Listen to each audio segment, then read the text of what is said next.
Pada kesempatan kali ini, kami akan memaparkan hasil perencanaan strategi sistem informasi manajemen yang telah kami lakukan pada SMA Mardi Waluya Cibinong.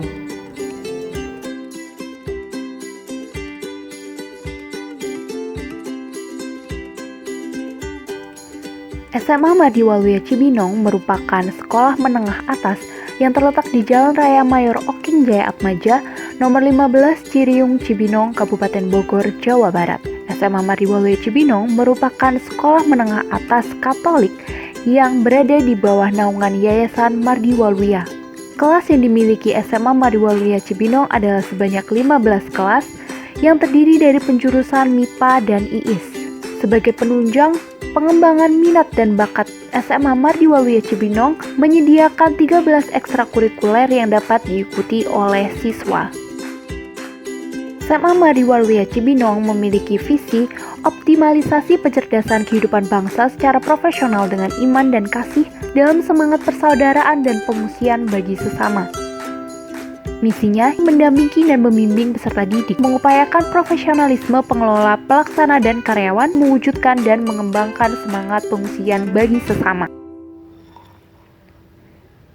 Struktur organisasi dari SMA Mardi Waluya Cibinong dapat dilihat melalui bagan yang tampak di layar.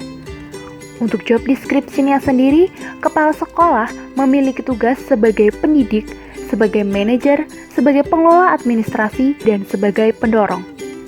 Contoh tugas dari komite adalah memberikan pertimbangan dalam penentuan dan pelaksanaan kebijakan pendidikan, serta mengawasi pelayanan pendidikan di sekolah sesuai dengan ketentuan peraturan perundang-undangan. Contoh tugas dari tata usaha adalah melaksanakan pengendalian APBS yang dikeluarkan oleh bagian tata usaha, serta membuat laporan-laporan atas tugas dan tanggung jawab sesuai dengan ketentuan yang ditetapkan. Contoh tugas dari PKS kurikulum adalah menyusun dan menjabarkan kalender pendidikan dan mengatur pengembangan MGMP dan koordinator mata pelajaran. Contoh tugas dari PKS Humas adalah mengatur dan menyelenggarakan hubungan baik antara sekolah dengan yayasan, serta mengatur dan menyelenggarakan hubungan antara sekolah dengan orang tua atau wali murid. Contoh tugas dari guru atau wali kelas adalah melaksanakan kegiatan belajar mengajar di kelas, membuat dan mengisi daftar nilai siswa, serta melaksanakan analisis hasil belajar. Contoh tugas dari PKS kesiswaan adalah menyusun program pembinaan kesiswaan atau OSIS, serta menyusun program dan jadwal pembinaan siswa secara berkala dan insidentil. Contoh dari tugas PKS Sarpras adalah menginventarisasi barang, serta pengelolaan alat-alat penunjang pembelajaran. Pada Porters Value Chain Activity terdapat aktivitas utama yaitu inbound logistik yang dimana SMA Mardi Waluya Cibinong melakukan aktivitas penerimaan peserta didik baru, pengaturan kurikulum, serta pengaturan jadwal akademik. Kemudian pada bagian operations, SMA Mardi Waluya Cibinong melakukan kegiatan belajar mengajar, kegiatan pendidikan karakter, kegiatan ekstrakurikuler, juga evaluasi pembelajaran. Pada aktivitas outbound logistik, melakukan kegiatan persiapan kelulusan dan persiapan ujian. Kemudian pada bagian marketing and sales, melakukan kegiatan promosi, kemudian mengikuti dan mengadakan lomba dan bakti sosial. Pada aktivitas service, melakukan aktivitas seperti layanan informasi akademik, layanan bimbingan konseling, dan pencatatan alumni. Kemudian pada bagian aktivitas pendukungnya, di frame infrastruktur, SMA Mardi Waluya melakukan aktivitas berupa mengelola anggaran dan laporan keuangan, perencanaan kebutuhan sarana dan prasarana, perencanaan kurikulum pendidikan, dan mengelola tiap peminatan. Di bagian Human Resource, melakukan perekrutan guru dan karyawan, mengelola administrasi guru dan karyawan, membuat laporan kinerja guru, melakukan pelatihan internal kepada guru dan karyawan, juga melakukan rapat kerja guru dan karyawan. Pada bagian Technology Development, melakukan aktivitas berupa mengelola website sekolah, mengelola teknologi untuk belajar mengajar maupun proses bisnis sekolah. Kemudian yang terakhir adalah procurement, yaitu mengelola fasilitas laboratorium, menyediakan fasilitas ekstrakurikuler, menyediakan fasilitas kelas, menjalin kerjasama dengan beberapa universitas, dan pengadaan perpustakaan sekolah. Kemudian pada Porters 5 Competitive Force, di bagian persaingan antar organisasi, SMA Mardi Waluya Cibinong memiliki saingan antara beberapa sekolah. Yang pertama adalah SMA Negeri 1 Cibinong yang merupakan SMA favorit di wilayah Cibinong. Kemudian SMA Negeri 3 Cibinong, di mana SMA tersebut merupakan satu-satunya SMA di wilayah Cibinong yang memiliki program khusus atlet. Kemudian pada bagian kekuatan tawar-menawar pelanggan, SMA Madiwale Cibinong merupakan satu-satunya sekolah Katolik di Cibinong yang memiliki akreditasi yang A, kemudian lokasinya yang strategis, dan juga pelanggan utamanya adalah dari warga Cibinong. Pada bagian kekuatan tawar-menawar pemasok, SMA Mardiwale Cibinong memiliki hubungan baik dan kerjasama dengan beberapa SMP dan gereja di daerah Cibinong, sehingga memudahkan SMA Mardiwale Cibinong untuk tetap mendapatkan calon siswa sesuai dengan target namun berkualitas. Namun terdapat ancaman pendatang baru. Yang pertama adalah ancaman perkembangan program pengembangan diri, kemudian ancaman perkembangan teknologi sebagai sarana penunjang proses belajar mengajar pada jenjang SMA. Kemudian pada bagian ancaman produk pengganti, yang pertama adalah SMK Negeri 1 Cibinong, kemudian SMK Negeri 2 Cibinong, yang dimana SMK Negeri 2 Cibinong identik dengan jurusan musiknya. Karena kebanyakan calon siswa memilih SMK sebagai pilihan kedua untuk melanjutkan jenjang pendidikannya dari SMP.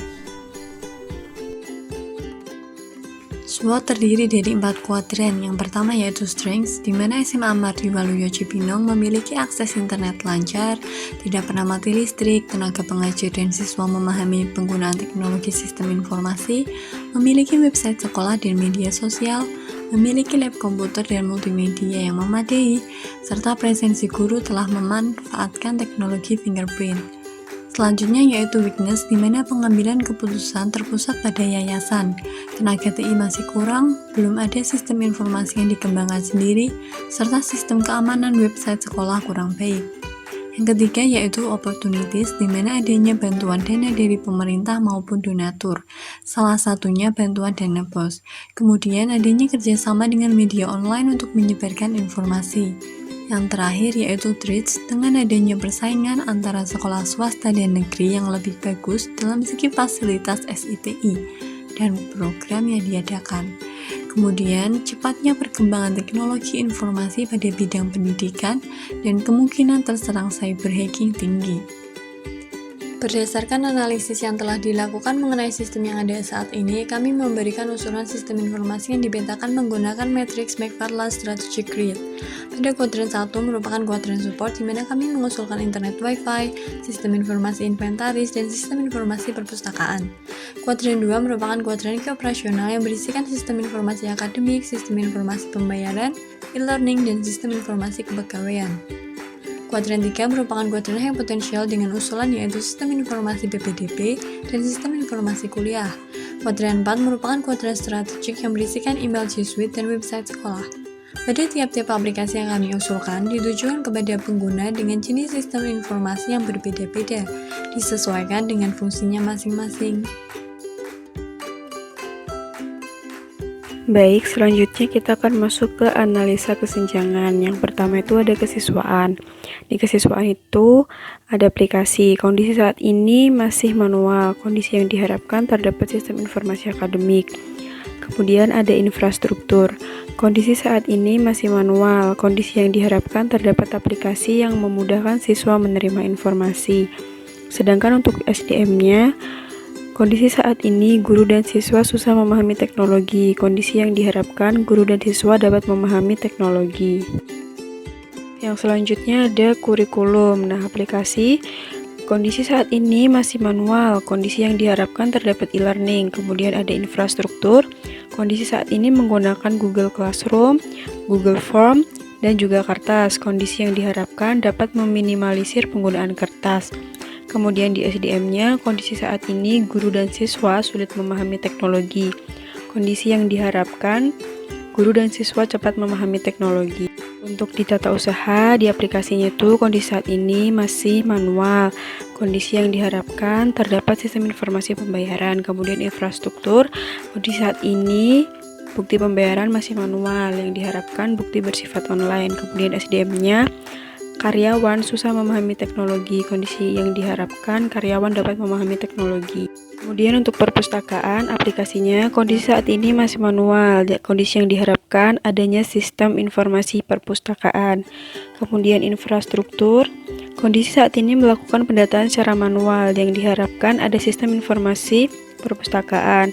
Kemudian SDM-nya, karyawan susah memahami teknologi. Kondisi yang diharapkan karyawan dapat memahami teknologi. Kemudian ada sarana prasarana di aplikasinya. Kondisi saat ini masih manual, diharapkan adanya sistem. Kemudian infrastruktur. Kondisi saat ini masih manual, diharapkan ada sistem untuk mengelola. Kemudian di SDM-nya, karyawan sulit memahami teknologi. Kondisi yang diharapkan, karyawan dapat memahami teknologi. Untuk rencana implementasi SITI di 2022 ada SI Akademik, SI Pembayaran, e-learning, SI Kepegawaian. Di 2023 ada SI Inventaris, SI Perpustakaan. 2024 SI PPDB, SI Kuliah, dan 2025 ada email untuk G Suite dan website sekolah. Untuk kesimpulannya, perencanaan strategis sistem informasi manajemen sangat penting dilakukan oleh suatu organisasi, baik profit maupun non-profit, sehingga organisasi mengetahui kebutuhan SITI dari masing-masing organisasi tersebut. Kemudian untuk sarannya, melakukan penelitian secara lebih detail dan menyeluruh lagi pada peneliti di kemudian hari.